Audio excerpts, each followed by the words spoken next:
ले बेटा, इसमें दाल वाल है, मसाले हैं और खाने का ज़रूरी सामान है, और चावल और आटा मैंने गाड़ी में ही रखवा दिया है। और ये पैसे रख दे। मम्मी, आप ये सब कर तो रहे हो, पर कहीं भैया भाभी बुरा न मान जाएं। कोई बुरा नहीं मानेगा। भगवान किसी बेटी को इतना मजबूर न बनाए। बोझ बन गई हूँ मैं आप लोगों पर। चल, कैसी बात करती है? अरे बच्चे भी कभी माँ बाप पर बोझ होते हैं? बेटा, ये बुरा टाइम है, टल जाएगा। बस तू दामाद जी का ध्यान रखना, और अगर पैसों की जरूरत पड़े तो मुझसे बेझिझक होकर मांग लेना, संकोच मत करना। चल, अब देर हो रही है और मैंने ड्राइवर को पैसे दे दिए हैं, उसे देना मत। ठीक है मम्मी, और संभल कर जाना। ठीक है मम्मी, आप भी अपना ख्याल रखना। पहुँच के फोन करना बेटा। जी मम्मी। हर महीने का हो गया है इनका तो, 4 महीने से देख रही हूँ। ये मम्मी जी भी ना, हर बार ननद जी आती हैं और मम्मी जी उनको सामान भर भर के देती हैं। अरे घर की दुकान है, इसका मतलब ये थोड़ी है कि हमारा सामान फीका आ रहा है। हमारे भी तो पैसे लगते हैं। हमारे घर का राशन अलग, उनके घर का राशन अलग, सब डबल डबल राशन हो रहा है। ऐसे ही चलता रहा तो ये तो हमारे घर को लुटा देंगी दोनों माँ बेटी। अरे हमारे भी बच्चे हैं, उनके स्कूल, ट्यूशन, किताबें, सबकी फीस भी तो भरने पड़ते हैं। अब हम अपने लिए करें, अपने बच्चों के लिए करें, या इनके लिए करें? बस बहुत हो गया। आज आने दो इनको। आज इनसे तो साफ साफ बात करके ही रहूंगी मैं। एक एक हिसाब के बारे में बताऊंगी। कहूंगी इनसे कि मम्मी जी से बात कर लें। ऐसे बात नहीं बनेगी बेटी। मैंने सारा सामान मंगवा दिया जरूरत का। ठीक है मम्मी, और बच्चों की ना अब की बार पसंद की चीजें भी मंगवा दी। देख, तू है ना, बच्चों का मन मत मारा कर। वो दीपू मुझसे कह रहा था कि मम्मी ना मुझे एक ही टाइम दूध देती है। ऐसा क्यों करती है तू? मम्मी, जितना हो जाए मैं उतना खर्चा कम करने की कोशिश कर रही हूँ। और इस बार तो मैंने इनको अपने जेवर तक बेचने के लिए कह दिया, पर इन्होंने मना कर दिया है। नहीं नहीं बेटा, ऐसा मत करना। अरे अभी ऐसी मुसीबत नहीं आई जो जेवर बेचने पड़े तुझे। और मैं हूँ ना, और तेरे भैया भाभी भी हैं। सुनो जी। अरे क्या हुआ? बहुत हो गया। मम्मी जी को मना कर दो। आखिर कब तक हम दीदी को राशन का सामान भरवा के देते रहेंगे? 1-2 बार की बात है तो चलो ठीक भी है, हर महीने का हो गया है, देख रही हूँ मैं। दीदी आएंगी और सामान भरेंगी और ले जाएंगी।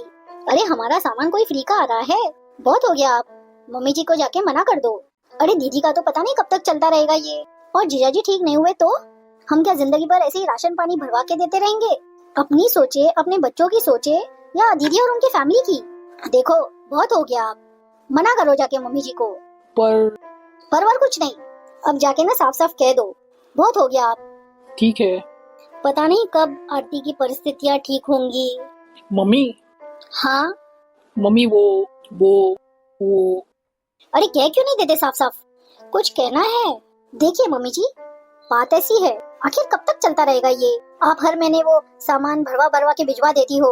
अरे हमारा भी तो नुकसान हो रहा है ना। इतना हमारा फायदा नहीं होता जितना आपने हमारा नुकसान करवा दिया। देखो आखिर ये कब तक चलता रहेगा? तुम्हारा नुकसान? बेटा तुम्हारा नुकसान कब से हो गया? क्या आरती तुम्हारी नहीं है? क्या उससे तुम्हारा कोई रिश्ता नहीं? उस पर इतनी बड़ी विपदा आई पड़ी है और तुम दोनों अपना फायदा नुकसान देख रहे हो। फायदे नुकसान की सोच रहे हो तुम दोनों। अरे चाहिए तो ये कि तुम दोनों उसकी मदद करो, और इतने बुरे हालात में भी तुम अपना फायदा और नुकसान देखे जा रहे हो। बेटा उस पर वक्त की मार पड़ी है, पर देखना एक दिन सब ठीक हो जाएगा। वो भी है ना। कब ठीक होगा? 4 महीने से तो मैं ये देख रही हूँ। आखिर कब तक चलता रहेगा ये? माँ, ये ठीक कह रही है। अब तो मैं भी तंग हो गया हूँ। आखिर कब तक करूँ उसका? और उसके बुरे दिन क्या हमारी वजह से आए हैं क्या? और जितना करना था ना, मैं कर चुका हूँ। अब आज के बाद कोई जरूरत नहीं उनके घर राशन पानी भिजवाने की। कह देना जितना भी इंतजाम करना है ना वो खुद करे, और हमसे कोई उम्मीद ना रखे। अरे वो तुमसे उम्मीद नहीं रखेगी तो किससे रखेगी? बेटा वो बहुत बड़ी मुसीबत में फंसी है, वो अब किसके आगे हाथ फैलाएगी? बेटा थोड़े दिन और तुम उसका साथ दे दो। मेरी बच्ची पे बहुत बड़ी मुसीबत आई है, तुम उसका ऐसे साथ मत छोड़ो। देखिए मम्मी जी, किसी के आगे भी हाथ फैलाए और अब से हमसे मांगने की जरूरत नहीं है। सही कह रहे हो भाभी। भैया भाभी, अब आप परेशान मत होना। मैं यहाँ दोबारा ऐसे कभी नहीं आऊंगी। अब तक आपने जो भी मेरे लिए किया है उसका ऋण तो मैं नहीं चुका पाऊंगी, पर अब मैं यहाँ ऐसे कभी दोबारा नहीं आऊंगी। अच्छा माँ, अब मैं चलती हूँ, अपना ख्याल रखना। आरती, आरती सुन तो। हाँ, अब चलो, कब तक खड़े रहोगे यहाँ पर? 2 साल बाद आरती की माँ चल बसी और उधर आशीष की दुकान में भी आग लग गई। उनके दिन बद से बदतर होते चले गए।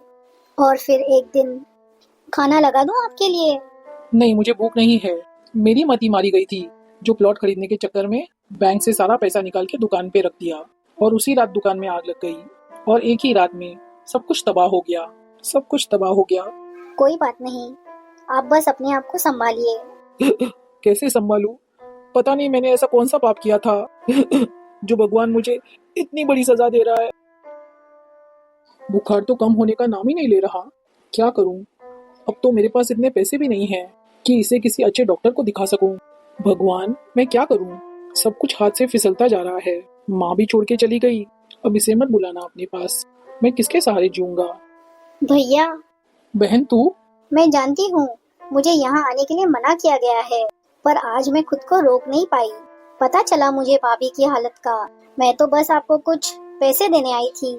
आप भाभी का किसी अच्छे से डॉक्टर से इलाज करवा दीजिएगा। अच्छा, अब मैं चलती हूँ। बहन, तू मुझे माफ कर दे। मैंने और तेरी भाभी ने तेरे साथ गलत सलूक किया और उसके बाद भी तू हमारी मदद करने आ गई। भैया, बुरा वक्त तो सबकी जिंदगी में आता है, पर कब किस पर आ जाए ये पता नहीं चलता। एक बात कहूँ भैया, बुरे वक्त में ना इंसान अपनों से ही मदद की उम्मीद रखता है, पर हर कोई खुशनसीब नहीं होता है जिसको अपनों से मदद मिल जाए।